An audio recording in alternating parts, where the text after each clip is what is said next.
My fiancée canceled our wedding. Then her brother sent me a bill and texted, "Pay this or I will erase you." I forwarded the message to my uncle, who is a former police detective. Now he's handling things in his own way. I'm 32 male, and up until a few weeks ago, I thought I had my life figured out. I have a good job in IT, a decent apartment, and I had a fiancée, Natalie, 29, who I thought I was going to spend my life with. Our wedding was 3 months away. The venue was booked, deposits were paid, my suit was hanging in the closet. Then I got the call. It was a Tuesday afternoon, a voicemail. "Hey," her voice was flat. "We need to talk. I can't do this. I'm calling off the wedding, I'm sorry." That was it. I tried calling back, texting, nothing. When I went by her place, her car was gone. The silence was absolute. The confusion and humiliation were suffocating.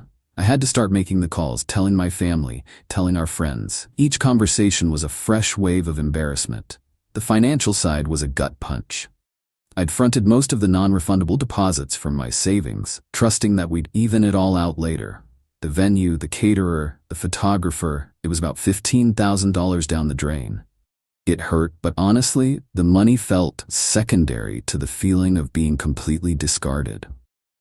I was resigned to just eating the cost and trying to piece my life back together. That's when it went from a personal tragedy to something much uglier. Friday night, 3 days after the voicemail, I get a text from an unknown number. It's a picture of a spreadsheet, a bill for $28,450, listing every dime her family had supposedly spent. Her dress, the invitations, even the bachelorette party favors. Below it, the message, "This is what you owe us for wasting our time and money. My parents are devastated. You need to make this right. Pay this or I will erase you." My blood ran cold. It was Natalie's brother, Gabriel, 34. No doubt about it. He works in private security and carries himself like he's perpetually on a mission. He has this intense self-important air about him, and he never thought I was good enough for his sister. Erase you. It was vague, but it felt heavy with menace. What did it even mean? My first instinct was pure rage. I wanted to text back, to tell him where to go. But a deeper, colder feeling took over, fear. Gabriel is an unpredictable guy. I had no interest in finding out what his breaking point was. I stared at the phone, my mind racing. Then I thought of my uncle. My Uncle Roy, 58, isn't some Hollywood action hero. He's a quiet guy who spent 20 years as a police detective before moving into corporate security consulting. He assesses threats for a living. He's methodical, calm, and understands how people like Gabriel think. He's the person you call when things get serious. With shaking hands, I forwarded him the screenshot of the bill and the text.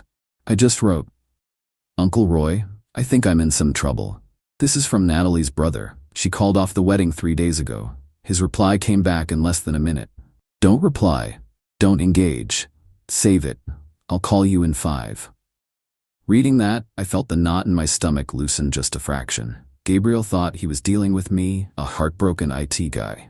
He didn't realize he had just made a professional miscalculation, and my uncle was about to help me handle it the right way. Update 1. It's been a slow, frustrating few weeks. First off, thank you for the support in the comments. It's been a genuine help to read them. For anyone thinking this would be a quick and satisfying story, I'm sorry to disappoint you. Real life is a lot more paperwork. Uncle Roy called me back that night, and his voice was all business.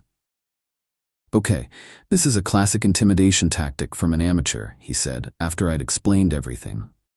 "He feels powerful, and he thinks you're weak right now. We're going to use his arrogance against him." He laid out a plan. It wasn't about revenge, it was about building a defensive wall, brick by brick. First, I went to the police station in the next town over, just as he suggested. I filed a report about the text. The officer was professional but candid. He said the phrase, "erase you," was ambiguous, and without a clear history of violence, it wasn't enough for them to act on. But he agreed it was good to have it officially documented. He gave me a report number and said it would be on file if anything else happened. This was step 1, creating a paper trail. Second, I called the lawyer Roy recommended, Alan Chen. Alan was sharp, no nonsense. He listened to the whole story and then gave me a reality check. "Legally, you owe them nothing," he said. "In fact, you have a solid claim for the $15,000 in deposits you lost. However, suing them will be a long, messy, and expensive process. Our immediate priority is the harassment from the brother Gabriel. The goal here is to make them go away. He drafted a formal cease and desist letter. It was sent via courier to Gabriel's home address. The letter was simple. It stated that a police report had been filed regarding his threatening message and that any further contact would result in an application for a restraining order and potential civil action. For about a week, there was silence. I started to hope that was the end of it. I was wrong. The entitlement was just regrouping. Natalie's mom, Grace, called me. I saw her name and my stomach churned. I let it go to voicemail, just like Alan said. The message she left was a masterclass in emotional manipulation. "I'm so disappointed in you," she began, her voice thick with fake sadness. "Natalie is just heartbroken. And then we get this letter from your lawyer, accusing Gabriel. He was just being a protective big brother. His emotions were running high because of what you did to his sister." She then pivoted. "Frankly, a man with honor would see the financial pain he's caused and make it right. It's the least you could do." She never once mentioned Natalie calling off the wedding. In her version of the story, I was the one who had wronged them all. I saved the voicemail and forwarded it to Alan. His response? "Good. This establishes a pattern. Keep saving everything." Then, Natalie herself started emailing. The first was angry. "How could you send a lawyer after my brother? This is insane." I ignored it. A few days later, a second one arrived. "I can't believe how selfish you're being. My parents are out thousands of dollars. I'm out thousands. You owe us that money. If you just pay it, we can all move on." The lack of accountability was stunning. My pain, our relationship, none of it mattered. It was a simple debt collection in her eyes. I forwarded it to Alan. I asked my uncle what he thought about Gabriel's job. Roy was cautious. "I made a discreet inquiry through a professional contact," he said carefully. "I didn't mention your name or the specifics. I just asked about the general reputation of his firm and what their tolerance for employee misconduct was." The person I spoke to confirmed they have a very strict code of conduct. The C&D letter being sent to his house is one thing, but if it were ever sent to his workplace, it would trigger a major HR issue. He didn't make a dramatic call to a VP. He just gathered intelligence. He was mapping out the battlefield. So here I am. 3 weeks in, I'm down $15. I have lawyers' bills starting to pile up, and my ex's family is painting me as a villain while harassing me for money. There's no satisfaction yet. It's just a slow, grinding, and anxious process. They thought they could bully me, and for now, it feels like they're succeeding in making my life a living hell. Update 2. Hey everyone. It's been a slog. Things have escalated, but not in a cinematic way. It's been a slow, ugly grind of legal maneuvering and low-level psychological warfare. The cease and desist didn't stop them. It just made them change tactics. Gabriel was smart enough not to contact me directly again. Instead, he tried to get clever. A mutual acquaintance, someone I considered a friend, called me up. After some awkward small talk, he said, "Hey man, Gabriel's pretty stressed. He told me he's worried this legal thing could affect his job. He said it was all just a big misunderstanding, and he hopes you'll drop it before it gets ugly." It was a clear attempt to use a proxy to pressure me, a violation of the spirit, if not the letter, of the C&D. I told the friend that my lawyer was handling all communication and ended the call. Then I wrote down a summary of the conversation with the time and date and sent it to Alan. Alan was annoyed but pragmatic. It's a violation, but a he said, she said one. It shows they aren't backing down though. It's time to apply more pressure. That pressure came in the form of filing a civil suit. We sued Natalie for the $15,000 deposit money, and we named Gabriel in the suit for harassment. This was the point of no return. As expected, they lawyered up and fought back. Their lawyer's response was predictable, that my suit was frivolous, that the emotional distress of the breakup was mutual, and that Gabriel's text was hyperbole spoken in a moment of family crisis. They were trying to drag it out, hoping I'd run out of money or patience. And honestly, I almost did. The legal fees were adding up. I had moments where I thought about just dropping it all to make it stop. I was anxious all the time, constantly checking my email for updates from Alan. It was taking a toll. The real escalation came from Natalie's dad, Ralph. He showed up at my office. The receptionist called my desk. "There's a Ralph here, says it's a personal matter." My blood turned to ice. My hands were shaking. I wanted to run out and scream at him, but Alan and Roy's voices were in my head. "Do not engage. Let them self-destruct." I took a deep breath and told the receptionist, "I'm not available. Please ask him to leave the premises, or I will have to call security." I watched on the office's security feed. I saw him argue with the receptionist, his face getting redder and redder.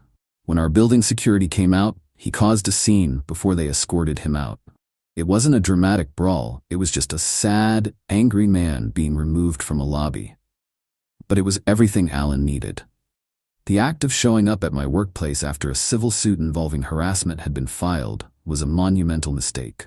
Alan immediately filed for a temporary restraining order against both Gabriel and Ralph.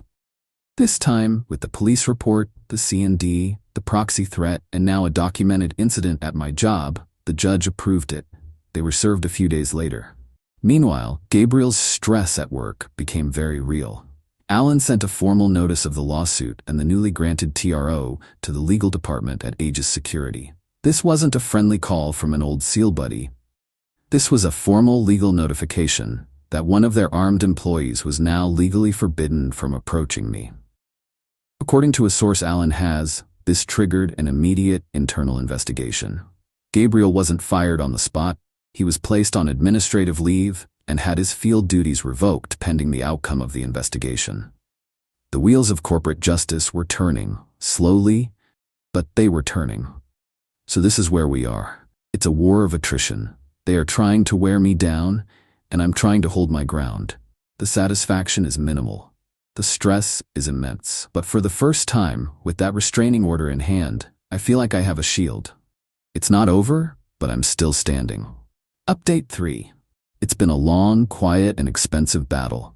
The turning point didn't come with a bang, but in the sterile environment of a deposition room. As part of the civil suit's discovery process, Alan got to question Natalie under oath. For hours, he went over the timeline of our breakup. He was calm, methodical. He had done his homework. He'd done some social media digging and found a few old photos of Natalie with an ex-boyfriend. He noticed that one of the ex's relatives had liked a few of Natalie's recent posts right before she broke up with me. It was a flimsy breadcrumb, but it was enough for a good lawyer. He asked her about her social life in the months before the breakup. She gave vague answers. He asked if she had been in contact with any ex-boyfriends. She hesitated and then said no. That was the mistake. A lie, under oath. Alan then produced her credit card statements, which he had subpoenaed. He pointed to several charges: a dinner at an expensive restaurant I'd never been to, a charge for a hotel bar across town. He asked her to explain them. She started to stammer. She couldn't. Cornered, her story crumbled. She admitted she had reconnected with her wealthy ex. She admitted they had been seeing each other for weeks before she ended our engagement. She tried to frame it as being confused, that the damage was done. Then Alan pivoted to Gabriel. He asked her if she knew Gabriel was going to text me. She denied it. He then showed her their phone records, showing a flurry of texts and a long phone call between her and Gabriel, right before he sent me the "erase you" message. He asked again, "Did you instruct your brother to intimidate your fiancée into paying for your canceled wedding?" Her lawyer told her not to answer. But her silence, after all the other lies, was an answer in itself. This was the leverage Alan needed. We didn't have a smoking gun email laying out the conspiracy. What we had was better. Sworn testimony filled with lies and circumstantial evidence that painted a very clear picture of deceit and coordinated harassment. Their case was now incredibly weak. Faced with the prospect of Natalie being sanctioned for perjury and the increasingly ugly picture of their family's actions, their lawyer pushed for mediation. They wanted to avoid a public court battle. Gabriel's career also hit its inevitable end.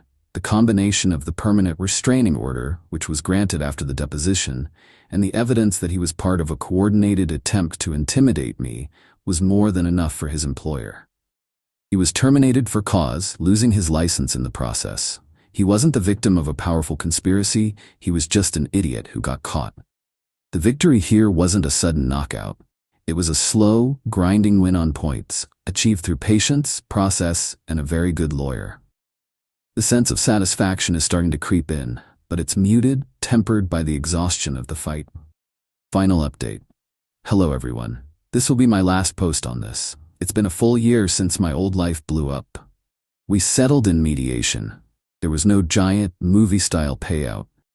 It wasn't about ruining them, it was about making me whole and ensuring they never bothered me again. The final settlement was practical. They had to pay me back the $15,000 for the wedding deposits. They had to pay a significant portion, about 2/3, of my legal fees. I still had to eat some of it, which stings, but it was worth it for the resolution. A permanent, legally binding no-contact order was put in place for the entire family.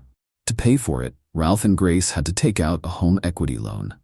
It wasn't a ruinous amount that would put them on the street, but it was a serious financial blow that will impact their retirement plans, a direct consequence of their greed and their son's aggression. The aftermath for them has been quiet but bleak. Gabriel is, as far as I know, still unemployed, living at home. His tough guy act cost him everything. Ralph and Grace are financially strained. And Natalie? I don't know what happened with her ex-boyfriend. I don't care. My friend who does the social media snooping says there's no sign of them together. There's no poetic justice of her working as a hostess. The reality is probably far more mundane. She's just a 30-year-old woman whose dishonesty and poor judgment fractured her family and tarnished her reputation among those who know the real story. Her consequence isn't a dramatic fall, but a quiet slide into a life she didn't plan, carrying the weight of what she did. As for me, the past year has been about rebuilding. The settlement money came through, and after paying off the rest of my lawyer, I put it away. It didn't feel like a victory prize, just a reimbursement for a very expensive lesson. I'm not the same person I was. The betrayal left a mark, a wariness that I didn't have before. I'm more guarded, and I'm still working on trusting my own judgment again. I've been in therapy and it's helping. About a month ago, I was in the grocery store in a neighboring town. I turned a corner and there she was, standing in the aisle, looking at a can of tomatoes. Natalie. She looked ordinary, stressed, a little tired. She saw me. Her eyes widened for a second, a flash of panic and shame. She immediately dropped her gaze to her shopping cart and quickly pushed it away down the aisle. I just stood there for a moment. I felt no anger, no satisfaction. I felt nothing at all. She was just a person in a grocery store, a stranger. I turned and continued with my shopping. They didn't erase me. They cost me a year of my life, a lot of money, and a piece of my faith in people. But I'm still here. I survived. I'm moving forward. They are stuck in the wreckage they created. The best revenge wasn't some grand scheme. It was just living my life, letting the legal system do its slow, grinding work, and letting them face the very real, very boring consequences of their own actions. Thank you all for listening. It's time to close this chapter for good.